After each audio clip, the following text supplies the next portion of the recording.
ನೇಮಕಕ್ಕೆ ಕಾಂಗ್ರೆಸ್ ಪಟ್ಟಿಯನ್ನ ರೆಡಿ ಮಾಡಿಕೊಂಡಿದೆ. 20ರಲ್ಲಿ ಮೊದಲು 15 ನಿಗಮ ಮಂಡಳಿಗೆ ನೇಮಕ ಮಾಡಬಹುದು ಅಂತ ಹೇಳಲಾಗ್ತಾ ಇದೆ. ಎಲ್ಲ 20 ನಿಗಮ ಮಂಡಳಿಯ ನೇಮಕಕ್ಕೆ ಶಾಸಕರ ಒತ್ತಾಯ ಕೂಡ ಇದೆ.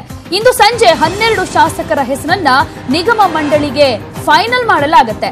ಎಸ್ಟಿ ಸೋಮಶೇಖರ್, ಭೈರತಿ ಬಸವರಾಜ್, ಬಿಸಿ ಪಾಟೀಲ್, ಭೀಮಾ ನಾಯಕ್, ರಾಮಪ್ಪ ಅಂದ್ರೆ ಹರಿಹರ ಶಾಸಕ, ರಘುಮೂರ್ತಿ, ನಾಗೇಶ್, ಅಖಂಡ ಶ್ರೀನಿವಾಸ ಮೂರ್ತಿ, ತುಕಾರಾಂ, ರಹೀಂ ಖಾನ್, ಸಂಗಮೇಶ್, ಶಿವರಾಮ್ ಹೆಬ್ಬಾರ್ಗೆ ಸ್ಥಾನ ಸಿಗಬಹುದು ಅಂತ ಹೇಳಲಾಗ್ತಾ ಇದೆ. ಅಂದ್ರೆ ಕೆಲವರಿಗೆ ಸಚಿವ ಸ್ಥಾನವನ್ನ ಕೊಡಬಹುದು, ಇನ್ನು ಕೆಲವರಿಗೆ ಅಸಮಾಧಾನಕ್ಕೆ ಒಳಗಾಗದಂತೆ ಮಾಡೋದಕ್ಕೆ, ನಿಗಮ ಮಂಡಳಿಯ ಸ್ಥಾನಕ್ಕೆ ನೇಮಕ ಮಾಡೋದಕ್ಕೆ ಈಗ ಪಟ್ಟಿಯನ್ನ ಫೈನಲ್ ಮಾಡ್ಕೊಂಡಿದ್ದಾರೆ.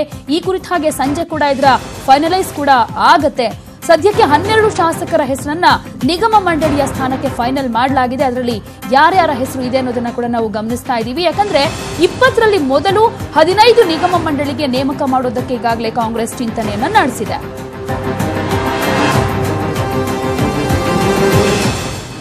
ಈ ಬಗ್ಗೆ ಮತ್ತಷ್ಟು ಮಾಹಿತಿಯನ್ನ ನಮ್ಮ ರಿಪೋರ್ಟರ್ ಚಿದಾನಂದ್ ಪಟೇಲ್ ಕೊಡ್ತಾರೆ. ಚಿದಾನಂದ್ ಪಟೇಲ್, ಸಚಿವ ಸಂಪುಟ ವಿಸ್ತರಣೆ ಆಗೋದಕ್ಕೂ ಮುಂಚಿತವಾಗಿಯೇ ನಿಗಮ ಮಂಡಳಿಗೆ ಈ ಕೆಲವು ಹೆಸರನ್ನ ಫೈನಲ್ ಮಾಡ್ತಾರಾ, ಹೇಗೆ?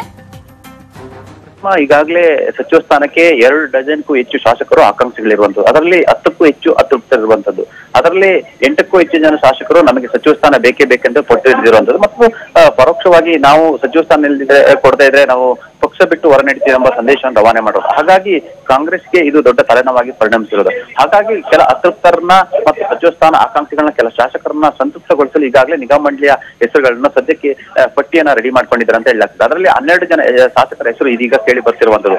ಅದರಲ್ಲಿ ಪ್ರಮುಖವಾಗಿ ಬೆಂಗಳೂರಿನ ಪ್ರಮುಖ ಶಾಸಕರು ಕೂಡ ನಿಗಮ ಮಂಡಳಿ ಸ್ಥಾನವನ್ನು ಕೊಡುವ ಬಗ್ಗೆ ಕೂಡ ಗಂಭೀರವಾಗಿ ಚರ್ಚೆ ನಡೆದಿರುವಂತದ್ದು.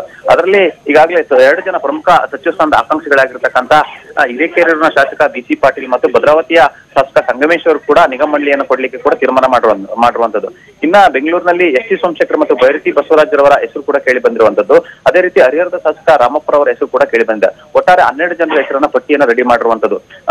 ಒಟ್ಟಾರೆ ಹೈಕಮಾಂಡ್ ಒಪ್ಪಿಗೆ ಕೊಟ್ಟರೆ ಇವತ್ತು ಸಂಜೆ ಒಳಗಡೆ ಈ ಒಂದು ಪಟ್ಟಿ ರಿಲೀಸ್ ಆಗುವ ಸಾಧ್ಯತೆ ಇದೆ ಅಂತ ಹೇಳಲಾಗ್ತಿದೆ. ಪ್ರತಿಮಾ, ಓಕೆ, ಧನ್ಯವಾದ ಚಿದಾನಂದ್ ಪಟೇಲ್ ತಮ್ಮೆಲ್ಲ ಮಾಹಿತಿಗೆ.